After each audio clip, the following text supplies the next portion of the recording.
আমি ইন্দ্রজিৎ কুমার রাজশাহী ইউনিভার্সিটি থেকে ইতিহাসে অনার্স এবং মাস্টার্স কমপ্লিট করি। 2019 সালে শেষ করি এবং 2021 সাল থেকে এই মাশরুমটা শুরু করি এবং 2022 সাল থেকে বাণিজ্যিক আকারে শুরু করি। সত্য কথা বলতে যে স্রোতে গা ভাসাটা আমি পছন্দ করি। সবাই একদিকে ছুটতেছে, ইউনিভার্সিটি থেকে আমরা অনেকেই বের হয়েছি, সবাই একদিকে ছুটতেছে, আমি একটু আলাদা দিকে ছুটি, এইরকম একটা ইয়ে আছে। আর সর্বোপরি আমি যখন ইউনিভার্সিটিতে ছিলাম তখন ওই আমার লাইফটা ওই রকম ছিল যে একটু এক্সট্রা কিছু করা যায় নাকি, আলাদা কিছু করা যায় নাকি। দেখা যাচ্ছে যে আমি সাংস্কৃতিক সংগঠনে যুক্ত ছিলাম এবং ওখানকার আমি সাংস্কৃতিক জোটের সভাপতি পর্যন্ত হয়েছিলাম। হ্যাঁ, আর ওই লেখাপড়ার সাইডটা আমাকে বারবারই নিরুৎসাহিত করে। আচ্ছা, আমি নিরুৎসাহিত হই, আর কাজ করতে ভালোবাসি যে আমি এমন কোনো কিছু কাজ করব যে সৃষ্টিশীল কাজ হবে। আচ্ছা, যিনি সৃষ্টিকর্তা তিনি তো মহান, সৃষ্টিশীল মানুষগুলো মহান। যে আর কৃষকরা হলো সৃষ্টিশীল আমার কাছে মনে হয়। এই মানুষগুলো মহান, কিন্তু এই মানুষগুলো জানে না যে তারা মহান। হ্যাঁ, আমি এই সেক্টরে এসে বোঝাতে চাই যে আসলেই কৃষকরা মহান। এবং যে কৃষক আছে, আপনারা জানেন যে কিছুদিন আগে ঝিনাইদহ কৃষক কল্যাণ সমিতি আছে, সেখানে যুক্ত হয়েছে। তো ওইটা কৃষকদের মাঝে একটা ধারণা দেওয়ার চেষ্টা করি যে আপনারা মহান, এই জাতির শ্রেষ্ঠ সন্তান আপনারা। খুবই একটা ট্র্যাজেডি কাহিনী, বা সবারই এরকম থাকে। হ্যাঁ, এই গল্পগুলো 2020 সালে আপনার করোনা শুরু হলো মার্চে। আমি কিন্তু ওই সময় ঢাকাতে হলো মাছের ব্যবসা করতাম, যাত্রাবাড়ি মাছের আড়ত থেকে মাছ কিনে আপনার সদরঘাটের ইয়ায় বিক্রি করতাম। তো বেশি না, 1 সপ্তাহ 10 দিন বিক্রি করার পরে করোনা শুরু হয়ে গেল। তারপরে তো চলে আসতে হলো বাধ্য হয়ে। এরপরে করোনার মধ্যে চাকরির পরীক্ষা নেই। আপনার আমার একাডেমিক কোচিং সেন্টার ছিল, কোচিং সেন্টারটা করি। সেখান থেকে মনে হলো যে কিছু করা দরকার এলাকার জন্য, এলাকায় থেকে কিছু করা যায় কি না। কারণ যেহেতু চাকরির পরীক্ষা নেই, পরীক্ষা দিতেও আমার ভালো লাগে না। তো আপনার ইউটিউবে ভিডিও দেখতে দেখতে শাইখ সিরাজের একটা ভিডিও দেখি, সেখানে সদ্য বাবুল আক্তারকে নিয়ে একটা নিউজ ছিল। হ্যাঁ, মাশরুম বাবুল নামে যে পরিচিত। তো ওই ভিডিওটা আমাকে উদ্বুদ্ধ করে প্রথম দিকে, যে একজন প্রতিবন্ধী মানুষ মাশরুম চাষ করে এখন সে আপনার লাখপতি বা কোটিপতি, অথবা তিনি ওষুধ শিল্প যেটা বলে, একটা ওষুধ কোম্পানি আছে ওনার। হ্যাঁ, তো এটা আমাকে বেশি আকৃষ্ট করে যে একজন মানুষ যদি, প্রতিবন্ধী মানুষ যদি এটা পারে, তাহলে তো সবই আছে, আমি কেন পারবো না। এই জন্য মাশরুমের ট্রেনিং নিলাম বাবুল আক্তারের কাছ থেকে।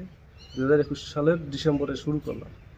হ্যাঁ, শুরু করার পরে তারপরে আবার 2022 সালের দিকে, শুরুর দিকে চাকরির পরীক্ষাগুলো আবার শুরু হলো, টাইম হলো। তখনও আমি কিন্তু ওই দিকে আর আকৃষ্ট হইনি। হ্যাঁ, এইটা নিয়ে কিছু করা যায় কি না, এরকম চিন্তা ভাবনা ছিল। এই যে শেডটা দেখতেছেন, এই শেডটা আসলে এইরকম ছিল না। এই শেডের মালিক যিনি, তিনি এখানে গরু পালন করতে চেয়েছিলেন। হ্যাঁ, তো 3 বছর ধরে এটা এখানে পড়েছিল। অক্টোবরের দিকে এই ঘরটা চুক্তি করলাম 10 বছরের। ঘর মালিকের সাথে কথা বললাম যে আপনি যদি এই ঘরটাকে 10 বছরের জন্য আমার কাছে লিজ দেন, তাহলে আমি আমার সার্টিফিকেট বাক্সেই তুলে রাখবো। ঠিক আছে? তো উনি বললো ঠিক আছে, দেবো। সেদিন থেকে মনে করেন সার্টিফিকেটগুলো এখনও সে বাক্সে পড়ে আছে তার জায়গায়, আর আমি আমার এই কৃষিকাজ নিয়ে চলতেছি। দেখছে যে মাশরুম বিক্রি করতে পারে না, 4 কেজি 5 কেজি ওঠে, 2 কেজি ওঠে। হ্যাঁ, এই 2, 4, 5 কেজি বিক্রি করা যায় না। তো 2022 সালে যখন আমি বৃহৎ আকারে আসতেছি, তখন তো লোকে আরও পাগল বলছে এবং সবসময় বলার চেষ্টা করছে যে এই এত মাশরুম করে বিক্রি করবি।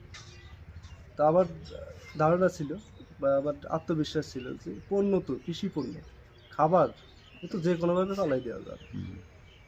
আমি যদি নিজে মার্কেটিং করি, আমার এলাকায় তো আমি 20-25 কেজি চালাতে পারবো।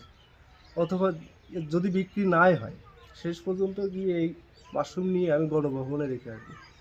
কারণ এই রাষ্ট্রপ্রধান, সরকার প্রধান, তারা সবসময় বলার চেষ্টা করে যে আপনারা কৃষিতে যুক্ত হন, কৃষি পণ্য উৎপাদন করুন। আমি উৎপাদন করেছি, সেইগুলো বিক্রি হচ্ছে না, বিক্রির দায়িত্ব এই রাষ্ট্রের। এইরকম টেন্ডেন্সি ছিল শেষ পর্যন্ত। তো আমার আসলে ওই গণভবন পর্যন্ত যাওয়া লাগেনি। মাশরুম উন্নয়ন ইনস্টিটিউট আছেন, ওখানকার যে ডেপুটি ডিরেক্টর এবং প্রকল্প পরিচালক দুজনই আমাকে সহযোগিতা করেছেন মাশরুম বিক্রি। তা আমাকে বিভিন্ন লিঙ্ক ধরাই দিয়েছে, সেখানে মাশরুম বিক্রি করি। এখন পর্যন্ত চলতেছে এইভাবে।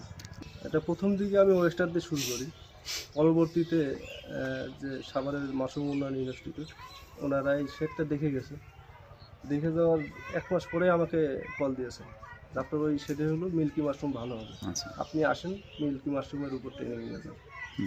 ওই শুরু 2022 সালের আপনার 2023 সালের ফেব্রুয়ারি থেকে ঢাকাতে যাই, মিল্কি মাশরুমের উপর ট্রেনিং নিয়ে আসি। ওই বছরে কিছু করি, তো সেক্ষেত্রে দেখলাম যে আমার শেডে আসলেই মিল্কি মাশরুম ভালো হয়। হ্যাঁ, 2024 সালে এসে এটা বাণিজ্যিকভাবে শুরু করি এবং এবছর আপনারা দেখছেন, অনেকে ভিডিও ফুটেজ দেখছেন কী পরিমাণ মিল্কি মাশরুম উৎপাদন করতে পেরেছিলাম। এই শেড যদি ভরা থাকে আপনার দিনে 200 কেজি উৎপাদন করা সম্ভব। আচ্ছা, তো আবার দুর্ভাগ্য বলেন সৌভাগ্য বলেন যে আসলে এই শেডটা আমি ভরতে পারি না, কারণ আমি এই স্পন প্যাকেট বিক্রি করার পর থেকে সব বিক্রি হয়ে, সেক্ষেত্রে আমি দেখতেছি যে যদি আমার কাছ থেকে 20 জন কেনে, 20 জন উদ্যোক্তা তৈরি হলো।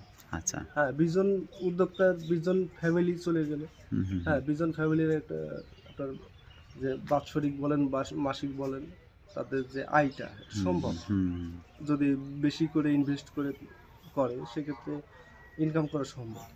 ইনভেস্টটা আসলে মানে দুটো ডাল ভাতের ব্যবস্থার হিসেব আলাদা, বাণিজ্যিক হিসেব আলাদা। হ্যাঁ, আপনার একটা 2-3-4 জনের একটা ফ্যামিলি চালাতে গেলে 50,000 মিনিমাম হলে ইনভেস্ট করা লাগে। হ্যাঁ, ওই 50,000 টাকা দিয়ে দেখা যাচ্ছে সারা বছর ওখান থেকে যা আসবো ওই আজকে মানে সার্কেল মেনটেন করে করলে দেখা যাচ্ছে 50,000 টাকায় আপনার 3 মাসে 80,000 টাকা মাশরুম বিক্রি হয়। আচ্ছা, 3 মাসে। সেক্ষেত্রে একজন মহিলা যদি করে দেখেন যে তার 10,000 করে মাসে থাকে। অবশ্যই এটা তো সারা বাংলাদেশে মেয়েরাই করে না? আচ্ছা আচ্ছা, মেয়েরাই তো সাকসেসফুল এই ক্ষেত্রে। কারণ আমার বাণিজ্যিক হিসাব বাদ দেন, আপনারা ওই বাড়িতে বসে প্রতিদিন 20টা করে প্যাকেট বানান, 20টা করে স্পন প্যাকেট তৈরি করেন, তাতেই না মাসে হচ্ছে আপনার 600 প্যাকেট হচ্ছে। তা থেকে আপনার মনে করেন যে পার ডে 150, 200, 300 ইনকাম করা সম্ভব।